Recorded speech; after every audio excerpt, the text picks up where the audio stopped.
Despite their meteoric rise to stardom on Full House and their multi-billion-dollar fashion company, the Olsen twins have endured tremendous private hardships. Learn the hidden story of the Olsen twins' lives and the tragic events that befell them.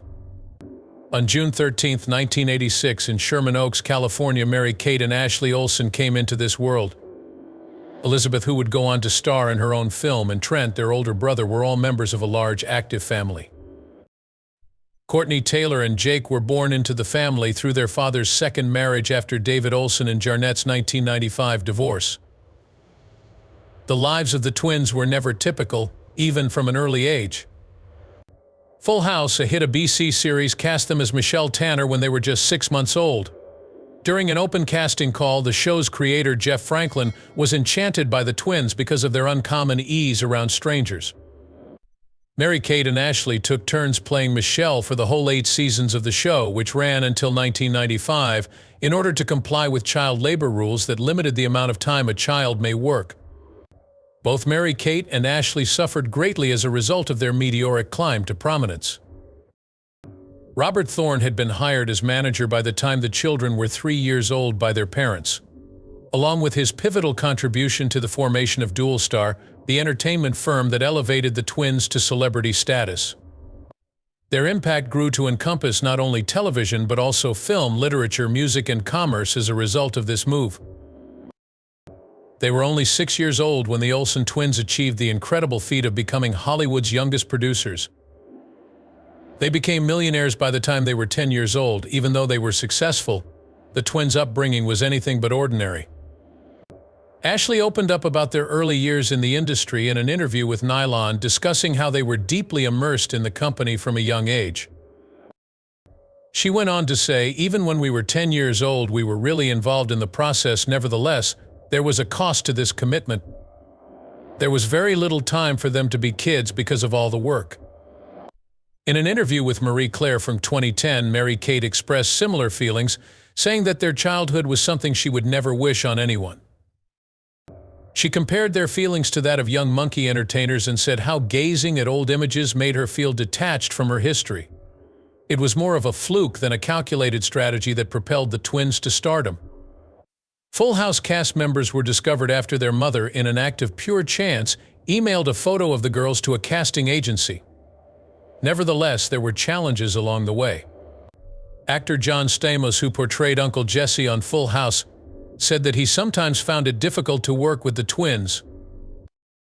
He admitted to Entertainment Weekly that filming was challenging due to their frequent tears. They even tried casting a new actor for the part at one point.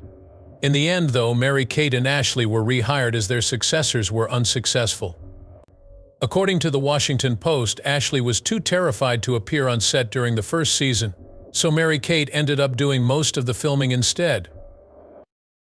Their rise to stardom was not without its shadow. Despite their youth, they were subject to unrelenting public and journalistic scrutiny.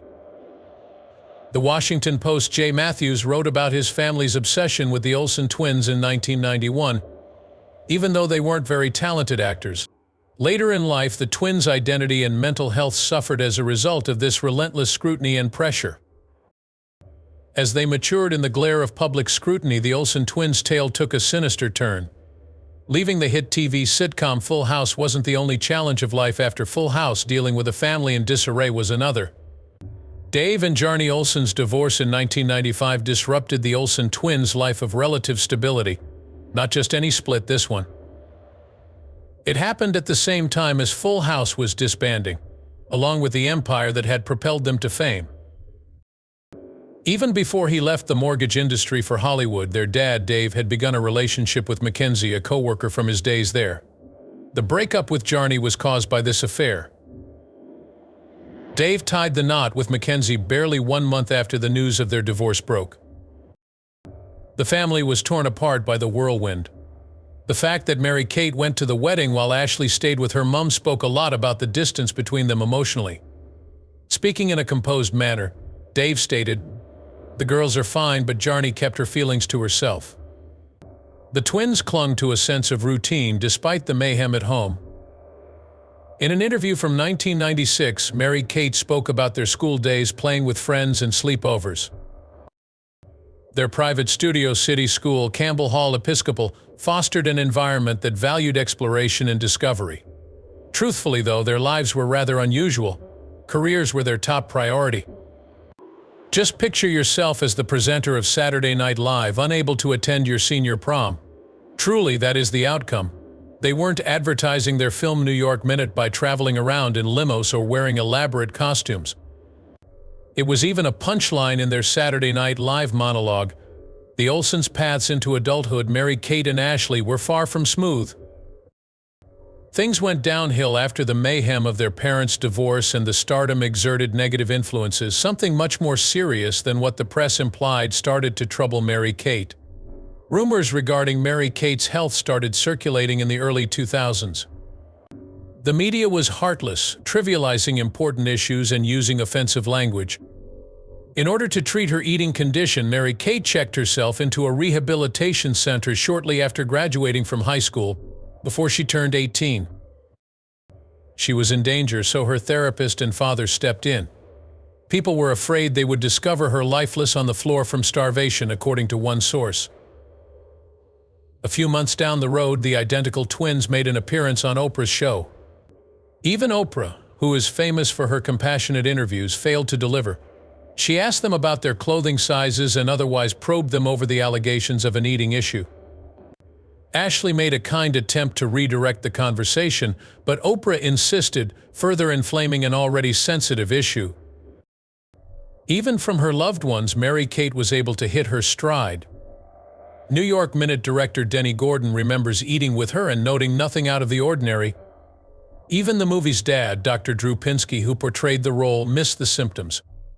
Those who suffer from anorexia often have this capacity to hide their suffering. In an interview with Elle published in 2008, Mary-Kate opened up about her struggle with anorexia. She talked about how tough it is to be honest with oneself and ask for assistance. She claimed she would rather not live her life in a state of blindness. The world kept watching as Mary-Kate battled behind the scenes, and the impression of wild partying that was presented by the media.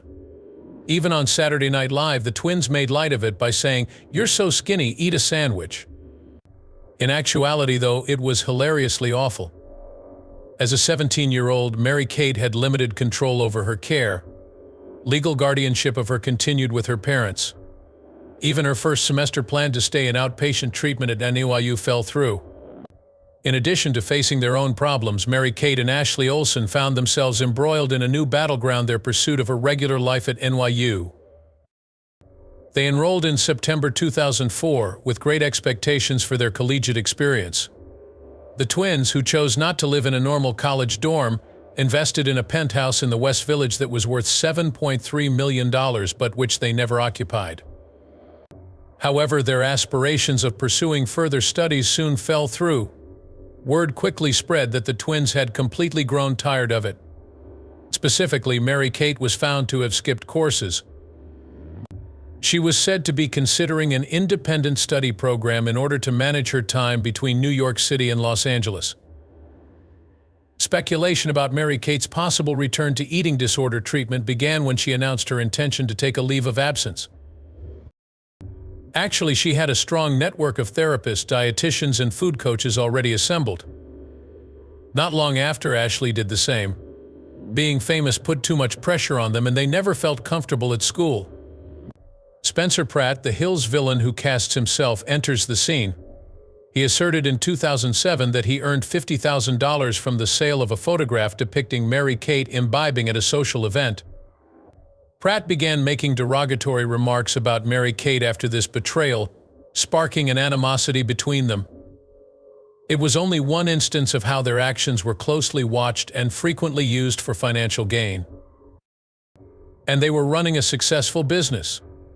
Leaving NYU wasn't a choice between privacy and survival, it was a matter of life and death. Even before they started college, their lives were a darling of tabloids.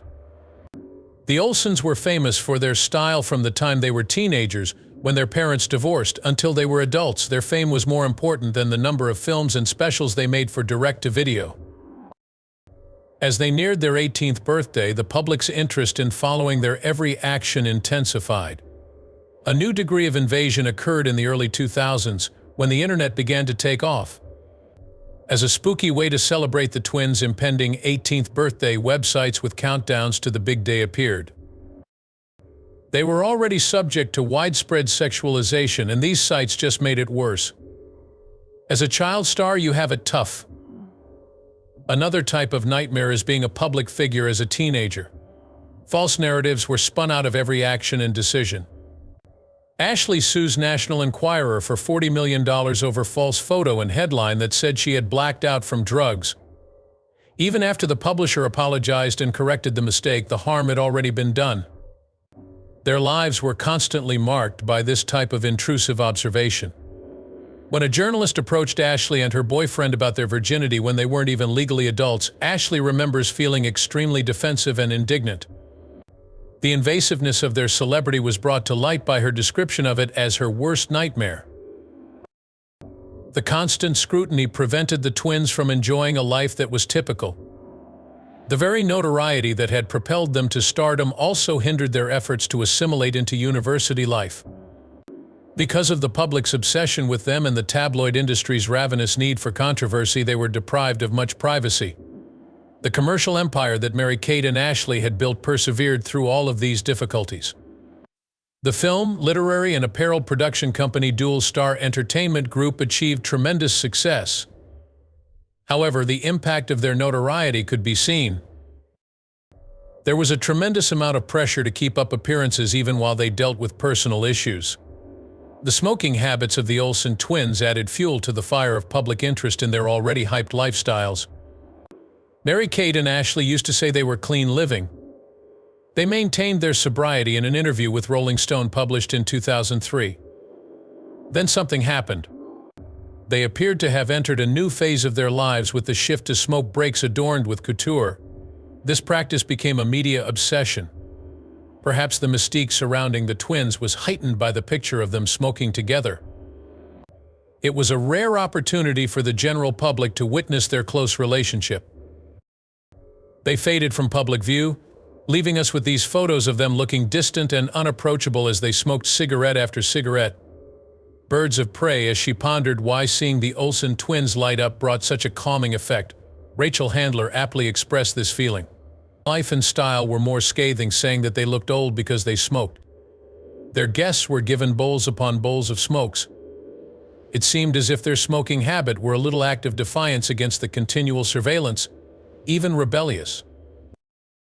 But it was also a sign of the strain and anxiety they were experiencing.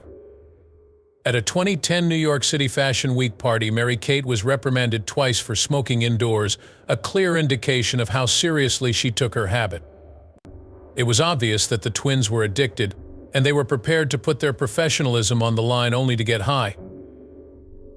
Mary-Kate Olsen's romantic relationships have sparked speculation amid the flurry of publicity surrounding the Olsen twins. Many people have noticed Mary-Kate's connections, including artist Nate Lohman, actor Henry Winkler's son Max Winker, and her ex-husband Olivier Sarkozy. However, the tragic conclusion of one rumored romance makes it stand out. Rumors of Mary-Kate's relationship with Heath Ledger began circulating in 2008. Their 3 months of casual dating were documented by People. Enjoying one another's company and sharing a liking for Marlboro Reds, they weren't taking anything seriously. Mary-Kate's life story was profoundly impacted by this brief interaction. Heath Ledger's discovery of himself unresponsive in his flat shook the globe. According to the New York Times, masseuse Diana Wallison called Mary-Kate twice before finally dialing 911 after finding Ledger. Wallison contacted Mary-Kate, who was in California at the moment, by using Ledger's speed dial. Their tight relationship was evident when Mary-Kate allegedly offered to send her personal bodyguards to lend a hand. Calling 911, Wallison attempted to resuscitate Ledger after he failed to reply, but at that point, it was already too late. An overdose of prescription drugs was determined to be the cause of Ledger's death. Mary-Kate, who allegedly declined to cooperate with investigators in exchange for protection from further prosecution, came under scrutiny as a result of the incident. The absence of reasonable suspects led to the dismissal of the charges. Mary-Kate and Ashley Olsen chose to withdraw from the spotlight after enduring the ups and downs of fame and personal hardships. The twins have been mystery figures in Hollywood ever since Mary-Kate had a little part in Beastly 2011. At occasions like the Met Gala or Fashion Week, when they market their fashion lines, they are almost never seen without their huge couture and long, disheveled hair. Rather than appearing on film, the Olsen twins are being featured more frequently in fashion magazines.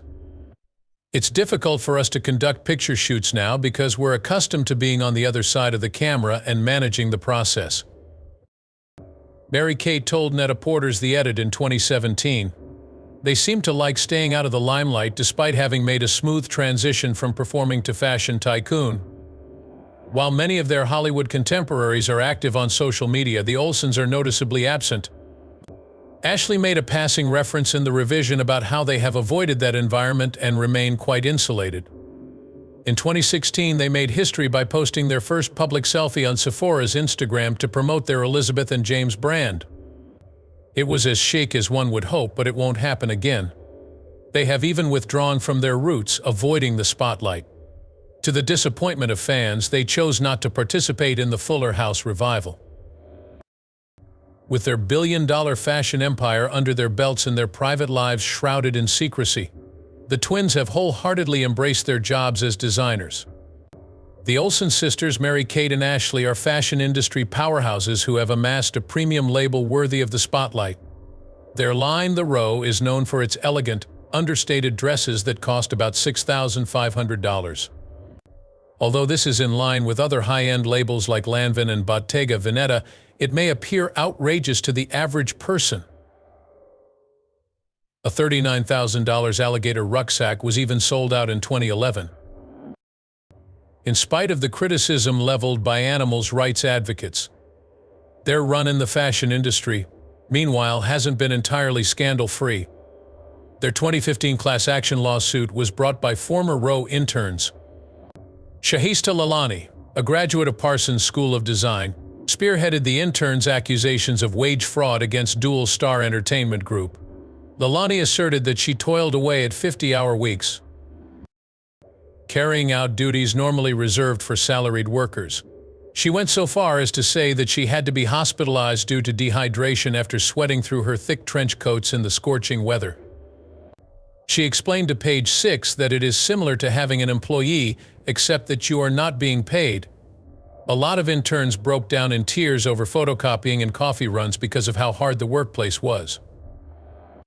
The interns were alleged in the case to have been due minimum wage and overtime pay for their labor.